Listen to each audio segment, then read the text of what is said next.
जय भोलेनाथ की जय। हर हर महादेव की जय। कल मैं शंखचूड़ के कथा सुना रहे थे, जिसमें शंखचूड़ लड़ाई के लिए आ चुका है। इधर देवता भी प्रस्थान कर चुके हैं लड़ाई के लिए। अब शंखचूड़ लड़ते लड़ते शंखचूड़ लड़ते लड़ते जा रहा है। शंखचूड़ लड़ते लड़ते आगे बढ़ रहा है। बढ़ते बढ़ते देवता सामने आते हैं। देवता के युद्ध में एक ही बाण से परास्त कर देते हैं। देवता लोग हाहाकार करके भागने लगे, बोले कि अब ये तो हमें मार ही देंगे, और हाहाकार करके भागते हैं कि बचाइए प्रभु बचाइए। इस तरह वो डर से भाग रहे हैं। फिर कार्तिक जी आते हैं लड़ने।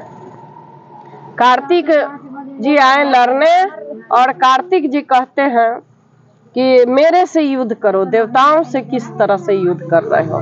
तो कार्तिक को भी शंखचूड़ ऐसा बाण मारता है, ऐसा बाण मारता है कि वो भी मूर्छित हो जाते हैं। तो माता काली आकर गोद में कार्तिक जी को उठा के और लेके प्रभु के पास जाते हैं। प्रभु हाथ से ऐसे करते हैं तो कार्तिक जी के ठीक हो जाता है और अथाह शक्ति भी देते हैं। इस तरह अब शाम के समय हो गया, फिर युद्ध बंद हो गया। क्या होता है कि जब सुबह युद्ध शुरू होता है, कैसे लोग ड्यूटी जाता है सुबह, फिर शाम में युद्ध बंद हो जाता है और शंख ध्वनि हो जाती है कि अब बंद हो गया, तो घर चले गए। फिर सुबह दूसरे दिन युद्ध होता है। ऐसे लगातार कई महीने युद्ध चलते रहे। ब्रह्मा जी को परास्त कर दिया, सारे देवी देवता को परास्त कर दिया। अब काली युद्ध करने आती हैं। काली जी अब युद्ध करने आती है। काली कौन है? पार्वती माता है। अब वो युद्ध काली जी करने आई। काली जी को भी परास्त कर देता है। शंखचूड़ इतना बड़ा शक्तिशाली राक्षस था कि काली जी को भी परास्त कर देता है। तो काली जी ब्रह्म अस्त्र चलाने लगे। तो ऊपर से आकाशवाणी हुआ कि हे काली, हे दुर्गे, हे देवी, ये ब्रह्म अस्त्र मत चलाओ। शंखचूड़ तुम्हारे हाथ नहीं मारे, आपके हाथ नहीं मारे जाएंगे। शंखचूड़ सिर्फ शिव के हाथों ही मारे जाएंगे। शंखचूड़ को कोई नहीं मार सकता है, सिर्फ शिव जी ही मार सकते हैं। आप ये जो राक्षसी सेना है उसको भक्षण करो, उसको खा लो। फिर काली माता ने क्या किया कि 1,000 एक बार में ही निगलने लगे राक्षसों को। निगलते निगलते 10 लाख सैनिक खा चुके। मतलब काली जी 10 लाख सैनिक खा गए। और युद्ध में फिर शाम हुआ और शिव जी से जाके कहते हैं काली माता कि प्रभु आप नहीं करेंगे तो ये कैसे होगा। ये तो सब देवता को भी परास्त कर दिया और मेरे द्वारा भी नहीं मारा जाएगा। आप इसका कुछ उपाय करिए। भगवान कहते हैं भोलेनाथ कि पहले ये बहुत बड़ा भक्त है, ये सुदामा थे, कृष्ण का सखा, कृष्ण का भक्त, इसलिए पहले उनको खबर दी जाए कि युद्ध करने से पहले। तो जाके दूत जाता है इधर से, बताता है कि भगवान भोलेनाथ कह रहे हैं कि आज भी देवताओं को जो बंदी बनाए हो छोड़ दो और देवता से मित्रता कर लो।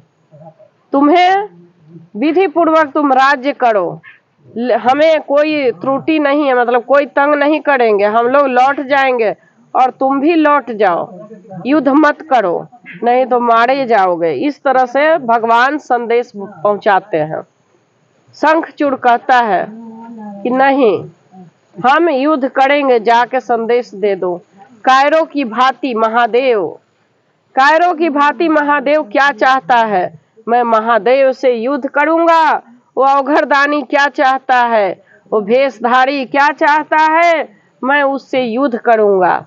इस तरह सैनिक को भेज देते हैं और अपनी पत्नी के साथ रमन किए। जो तुलसी है उनके साथ रमन किए। वो राक्षस ज्ञानी था, भक्त था, जान ही रहा था कि हम प्रभु के हाथों मारे जाएंगे, लेकिन ये उसका कर्म था, करना ही पड़ेगा। तो जाके अपनी पत्नी के साथ समागम किया। काफी दिन उसके साथ, पत्नी के साथ संतुष्ट किया पत्नी को और पत्नी के साथ रहा और जितना राज्य पाठ था सब अपने पुत्र को दे दिया और कहा कि हे प्रिय, मैं युद्ध करने जा रहा हूँ। तो तुलसी बोल रही हैं, तुलसी बोलती हैं कि हे प्रभु, महादेव से बैर मत करिए, महादेव से बैर मत करिए, जिनके आगे ब्रह्मा विष्णु सारी देवी देवता आदेश कर मानते हैं इनकी। ये तो अवघरदानी है, सिर्फ देने को ही जानते हैं, सब पर दया करते हैं, ये कृपा निधान है, ये दया के सागर हैं। हे प्रभु, आप उनसे युद्ध का मन से त्याग करिए, उनसे जाके क्षमा करिए, क्षमा मांगिए। ये प्रभु अवघरदानी है, आपको क्षमा कर देंगे।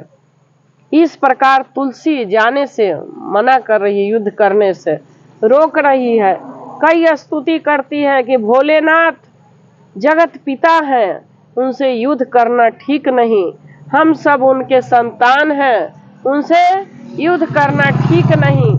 जो कोई भी इनके शरण में गया है वही निदान करते हैं, वही मुक्ति दाता है, वही क्षमा दाता है, वही पुत्र देते हैं, वही धन वैभव बढ़ाते हैं, वही सब कुछ देने वाले हैं। जिसको मृत्यु होने वाला है उसका भी मृत्यु टाल देते हैं। इसीलिए इनको महाकालेश्वर कहा गया है।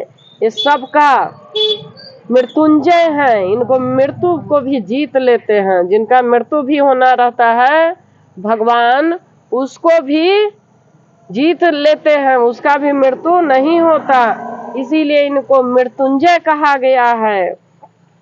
ये तो अवघरदानी है, सब पर दया करते हैं, जो भी इनसे मांगता है वो सब पर दया करता है।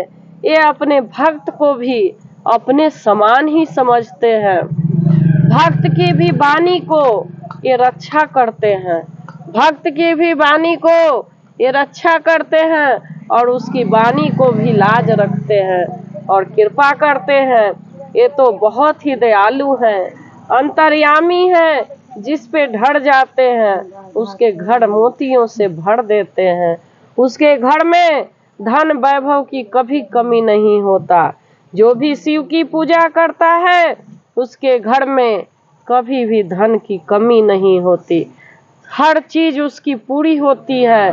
वैसे प्रभु से क्यों बैर ले रहे हैं प्रभु, वो अंतर्यामी है। गलती से कभी शिव भक्त से द्रोह नहीं करना चाहिए, गलत से भी शिव भक्त से द्रोह नहीं करना चाहिए, क्योंकि कब उसने क्या कह दिया। यहाँ तो साक्षात शिव ही बैठे हुए हैं, उनकी भक्त की इतनी महानता है कि जहाँ 1 करोड़ आदमी के भोजन कराए और एक भक्त को खाना खिलाए तो समान भाव होता है। और यहाँ भोलेनाथ ही बैठे हुए हैं स्वामी, आप युद्ध के लिए न जाइए, युद्ध के लिए न जाइए प्रभु। इस तरह तुलसी शंखचूड़ को मना करती है। महानता बताती है कि भगवान में ही इतनी शक्ति है, उनके भक्त में इतनी शक्ति है और आप उन्हीं से बैर करने जा रहे हैं, इस तरह से समझा रही है। लेकिन शंखचूड़ को तो भगवान के हाथों मरना था। शंखचूड़ बोले कि नहीं प्रिय, मुझे जाना होगा। और इस तरह से तुलसी आती है और अपने पति के विजयी तिलक लगाती है कि जब तक मैं जिंदा रहूंगी और आपको कुछ नहीं होगा, क्योंकि मैं एक पतिव्रता औरत हूँ, आपको कुछ नहीं होगा, और विजय माला पहना देती है कि मेरा जब तक सतीत्व रहेगा ये माला आपकी रक्षा करेगी, रक्षा करेगी, रक्षा करेगी। इस तरह शंखचूड़ निकलता है युद्ध के लिए। युद्ध में जाने से पहले देखता है कि हजारों सूर्य जैसा चमक लिए हुए बैठे महादेव बैठे हैं, साथ में काली बैठी हैं, और स्तंभ, स्तंभ किसको, कार्तिक जी को बोलते हैं, कार्तिक जी बैठे हैं, गणेश जी बैठे हैं। जब शंखचूड़ देखता है माता काली को नमस्कार करता है, भोलेनाथ को नमस्कार करता है, कार्तिक जी को नमस्कार करता है, गणेश जी को नमस्कार करता है। वहां पर भी शंकर भगवान सब आयुष्मान भव मतलब आशीर्वाद चारों देते हैं। देखिए युद्ध अलग है, कर्म अलग है। उन्होंने गोर लागा और युद्ध करना है, महाभारत हो रही है, और प्रणाम जब किए तो ये लोग आशीर्वाद दिए। आप लोग में अगर कोई लड़ाई होल है, गोर छूने जाइएगा तो गोरे हटा लेगा, हटा लेता है ना, लगता है कि कौन बड़का हम धर्मात्मा है, गोर खींच लेगा। देखिए यहाँ भगवान से लड़ाई है, अब भगवान के पास राक्षस आयल है, और तब भी वो गोर लाग रहा है, तो ये लोग आशीर्वाद दे रहे हैं। तो इसीलिए अगर दुश्मनी भी है, अगर कोई पैर छूने आ रहा है, गोर लागने, तो उसको आशीर्वाद दीजिए। ये नहीं कि कोई आया और आप उसको नहीं वो कर रहे हैं। एक जब शिव महापुराण में लिखा हुआ है कि भगवान उसको आशीर्वाद दे रहे हैं, तो आप कौन होते हैं।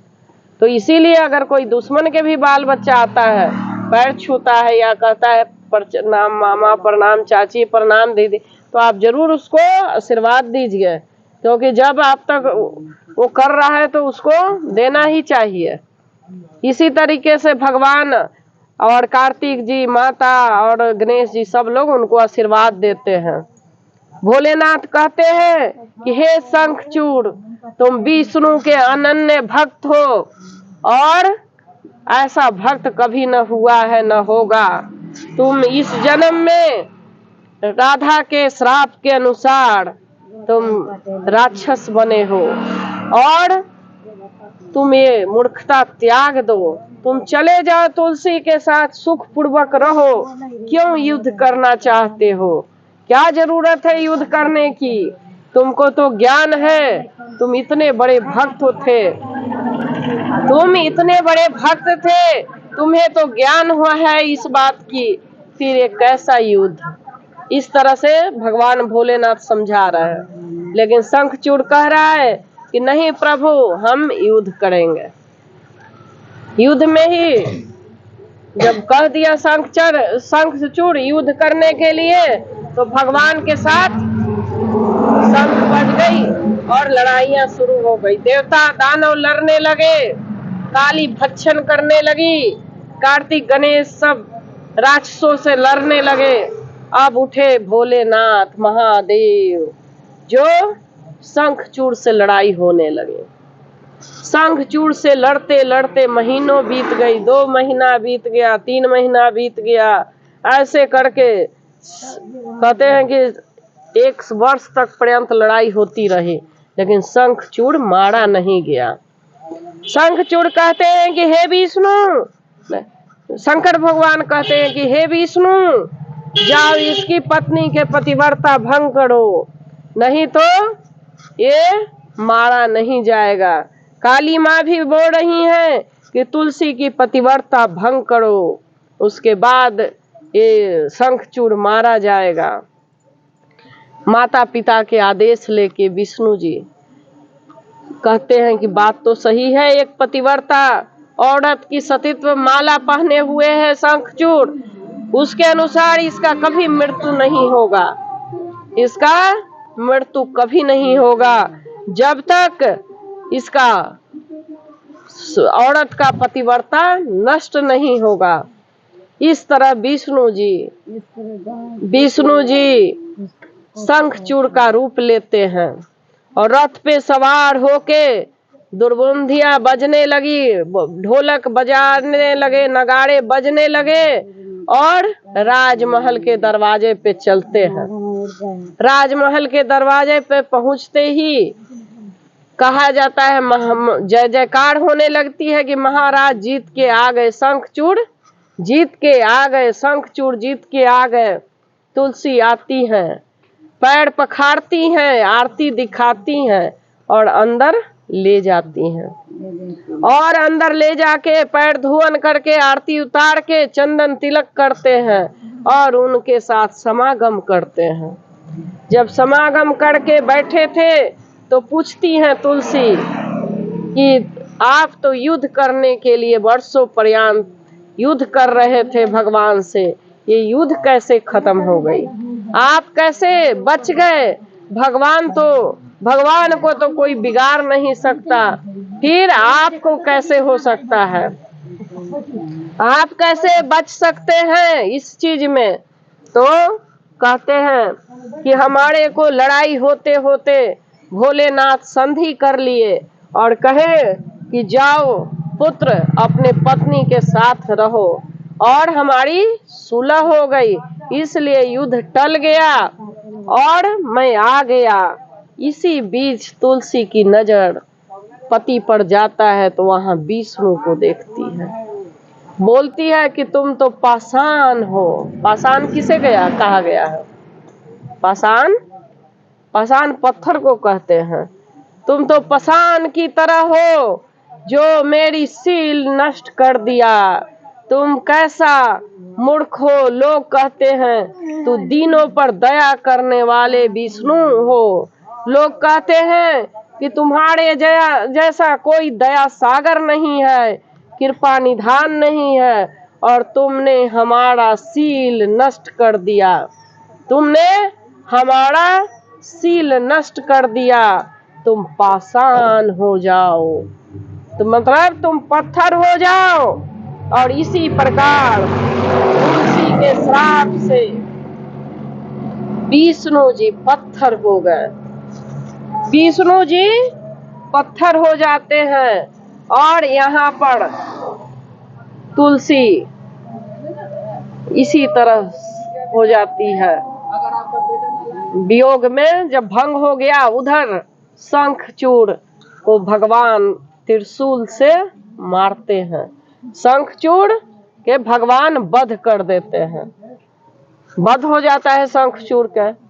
पतिव्रता इधर नष्ट हुआ और उधर मारे गए शंखचूड़। तुलसी यहाँ तड़प रही है, इधर भगवान, अब विष्णु जी वहाँ पत्थर बन गए। विष्णु लोक में तहलका मच गई, विष्णु लोक पे तहलका मच गई, सारे देवी देवता में तहलका मच गए कि विष्णु जी वसान हो गए, पत्थर बन गए। अब क्या होगा विष्णु लोक के? माता पार्वती, माता लक्ष्मी का क्या होगा? अब हम लोग कहाँ जाएंगे? जब विष्णु लोक नहीं होगा तो हमारा लालन पालन कौन करेगा? लालन पालन का किसका अधिकार है? विष्णु जी का। और जन्म देने का? जन्म देने का ब्रह्मा जी का, सृष्टि करने का ब्रह्मा जी का, और लालन पालन करने का विष्णु जी का, और संहार करने का महादेव जी का। ये तीनों भाग बटा हुआ है। सृष्टि में सृष्टि करते हैं ब्रह्मा जी और विष्णु जी पालन करते हैं। अगर ये तीनों में एक भी न होगा तो कैसे देश चलेगा, कैसे ये विश्व चलेगा? सारा छंग भंग हो जाएगा। इस तरह से कह रहे हैं। इस तरह से भगवान सब जगह चारों तरफ चर्चा हो रही है प्रभु का कि अब क्या हो गया, हम लोग दीन हो गए, हम लोग कहाँ जाएंगे प्रभु के बिना? सब रो रहे हैं। नारद जी कह रहे हैं कि हम प्रभु के बिना कैसे जिएंगे, हम प्रभु के बिना कैसे रहेंगे, कुछ तो बताइए, हम क्या करें, हम क्या करें? इस तरह से रो रहे हैं सब। भगवान बोले कि अब कुछ नहीं हो सकता, सिर्फ महादेव ही कुछ कर सकते हैं, सिर्फ महादेव ही कुछ कर सकते हैं। उन्हीं के हाथ में हुआ जो कुछ है, सब कैलाश पर गए और कैलाश पर जाकर कहते हैं कि हे प्रभु, हे दया के सागर, हे कृपा निधान, हम अनाथ हो गए, हम अनाथ हो गए प्रभु, हम अनाथ हो गए, हम पर दया करिए नाथ, दया करिए, हम कैसे रहेंगे, हम विष्णु भगवान के बगैर कैसे रहेंगे। इस तरह सब विलाप कर रहे हैं, सब रो रहे हैं कि भगवान कैसे रहेंगे। शंकर जी कहते हैं कि ठीक है, जाइए आप लोग अपने लोक में जाइए, हम आएंगे, देखते हैं, अपने लोक में जाइए आप लोग, भगवान आएंगे। शंकर जी और काली माँ, शंकर जी और काली माँ आंखों से अश्रु गिरने लगा। भगवान के लिए वो भी तड़प गए कि मैंने ही भेजा था कि तुलसी के पतिव्रता जाके भंग करो, मैं ही उसको लेकर आऊंगा, मैं ही अपने पुत्र को ले आऊंगा। शंकर जी पार्वती जी जाते हैं, तुलसी के नगर में जाते हैं, तुलसी के समीप जाते हैं। शंकर भगवान कहते हैं हाथ जोड़ के, हे पतिव्रते, हे तुलसी, तुम विष्णु को कैसा श्राप दे दिया। तुम तो जानती थी कि जो सुदामा थे वही शंखचूड़ थे और उनको युद्ध के लिए, उनको राधा का श्राप था राक्षस बनने का। और तुम भी तो जानती हो कि तुम कौन हो, तुम भी तो जानती हो कि तुम कौन हो, और फिर तुमने कैसे ये श्राप दे दिया। तुम बताते हैं कि पिछले जन्म में तुम भी राधा थी और ये भगवान जो शंखचूड़ सुदामा, आज भगवान विष्णु कोई अलग नहीं थे और तुम्हारी सील नष्ट किया है तो इनकी सजा देने का तुम्हारा अधिकार है, लेकिन पत्थर का नहीं। तो कहते हैं कि मुझे इससे निकालिए प्रभु। भगवान कहते हैं, तुलसी जी कहती हैं कि अब मैं इस शरीर का क्या करूं, इस शरीर मेरा अपवित्र हो गया, अब इस शरीर लेके मैं कहाँ जाऊं।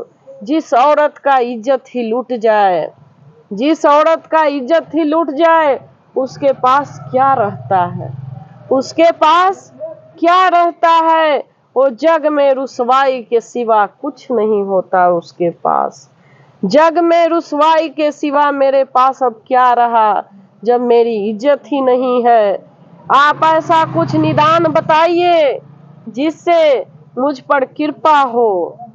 तो शंकर भगवान कहते हैं, जाओ तुलसी, तो तुम तुलसी के पौधा बन जाओ, तुम तुलसी के पौधा बन जाओ और ये पाषाण तुम्हारे पति होंगे, शालिग्राम होंगे और तुम्हारी मिलन होगी। हर कार्तिक पूर्णिमा के दिन तुम्हारी मिलन होगी और तुम्हारी शादी होगी और तुम दोनों पति पत्नी कहलाओगे। आज के बाद कोई भी देवी देवता या नारी जाति या पृथ्वी लोक, आकाश लोक और पाताल लोक में कभी कोई तुम पर गलत उंगली नहीं उठाएगा। ये तुम्हारी दोष नहीं है, ये तुम्हारी दोष नहीं है। आज से तुम विष्णु प्रिया कहलाओगी और तुम्हारे ही साथ हमेशा शालिग्राम रहेंगे, तुम्हारे साथ हमेशा शालिग्राम रहेंगे। जिसके घर में तुलसी है रखा हुआ, वहाँ शालिग्राम है कि नहीं है? सब कोई के यहाँ जहाँ तुलसी रहता है वहीं शालिग्राम रहते हैं साथ में ही। शालिग्राम क्या होता है? एक पत्थर हमेशा रहेगा तुलसी जी के साथ, कि दुनिया में जो भी तुम्हारे को पूजेगा, जो तुम पर जल चढ़ाएगा, शाम में दिया जलाएगा, वो पतिव्रता नारी होगी, उस अखंड सौभाग्यवती होगी। और इस तरह से वरदान दे रहे हैं। तुलसी माता खुश हो गई और एक पौधा के आकार ले लेती है। तुलसी माँ एक पौधा बन जाती है। वही तुलसी जी पौधा के रूप में जाके स्थापित किया गया गंगा किनारे, और वहाँ शालिग्राम को आज भी है वहाँ स्थापित किया गया। और कहा गया है कि जो तुलसी से शालिग्राम को हटा देगा वो अनेक जन्म तक विधवा होगी। जो शालिग्राम को हटा देगा उसका वंश नाश हो जाएगा, उसके घर से धन वैभव चला जाएगा। और जो तुलसी के साथ शालिग्राम को रखेगा, पाषाण को रखेगा, उसके घर में धन दौलत दिन दुना रात चौगुना घर में बढ़ेगा। तुम अति पवित्र हो। जब भी विष्णु का पूजा होगा तुम्हारी भोग लगेगी। जहाँ भी तुम्हारी कथा होगी, वहाँ जहाँ भी विष्णु की कथा होगी उसमें तुम सम्मिलित होगे, वरना कोई कथा का फल नहीं मिलेगा। तुलसी के बगैर कभी भी विष्णु की पूजा सफल नहीं माने जाएगी। तुलसी के बगैर विष्णु का पूजा कभी सफल नहीं होगी। और जो ज्ञानी पुरुष होंगे, जो ज्ञानी होंगे, और जो जिनके अंदर छल कपट मिट जाएगा, जो सिर्फ मेरी ही भक्ति करेंगे अन्यथा किसी को नहीं मानते, और मेरी ही श्रद्धा के अनुसार मेरे पर तुमको चढ़ाएंगे, वो मैं अब आशीर्वाद के रूप में ग्रहण करूंगा। मैं वो तुम्हारा पूजा स्वीकार करूंगा। तुलसी के लिए आप लोग क्वेश्चन करते हैं ना, तो तुलसी उसी को चढ़ाने का अधिकार है जिसके अंदर छल कपट मिट चुका है और सिर्फ भगवान को ही मानता है, वही तुलसी चढ़ा सकता है शिवलिंग पे। वही तुलसी भगवान स्वीकार करते हैं। छल कपट या झूठ बोलने वाले का अधिकार नहीं है कि वो तुमको छू कर और मेरे पे चढ़ाए। शास्त्र में मना है कि हर आदमी तुलसी नहीं चढ़ा सकता। चढ़ाने का भी एक उस उत्तम पर चला जाएगा तो वो ऐसा कर सकता है, मैं ग्रहण करूंगा। वैसा कोई शिव भक्त होगा, करोड़ों में कोई एक होगा जो मेरे पे तुमको चढ़ाएगा, वो मैं ग्रहण करूंगा। और मैं आशीर्वाद दे रही हूँ कि आज से हर घर में तुम पूजी जाओगी, घर घर तुम पूजी जाओगी। और जहाँ जहाँ आपकी पूजा होगी वहाँ कभी भी धन वैभव की कोई कमी नहीं होगी। जय तुलसी माता की जय। हर हर महादेव की जय। जय तुलसी माता की जय जय जय जय। इस तरह से तुलसी माता को आशीर्वाद मिल गया और एक वृक्ष के रूप में तुलसी जी ने जन्म लिया और पाषाण के रूप में रहते हैं। इसलिए जब भी विष्णु जी के पूजा होता है तो तुलसी जी के होता है ना मांग। जहाँ कथा होती है तो तुलसी जी मांगते हैं ना कि तुलसी जी ले आइए। उसी तरह से तुलसी जी के पूजा बिना, मतलब विष्णु जी के पूजा तुलसी चाहिए ही चाहिए, उनके भोग लगेगा। या जैसे कृष्ण जी के भोग लगता है तो तुलसी के रखा जाएगा। आपके घर में जो कृष्ण जी रखते हैं वो तुलसी और मिश्री के भी भोग लगा सकते हैं, तुलसी और दूध का भी भोग लगा सकते हैं, लेकिन तुलसी के बिना भोग नहीं लगता। हर जगह विष्णु जी के पूजा में तुलसी का उपयोग होता है।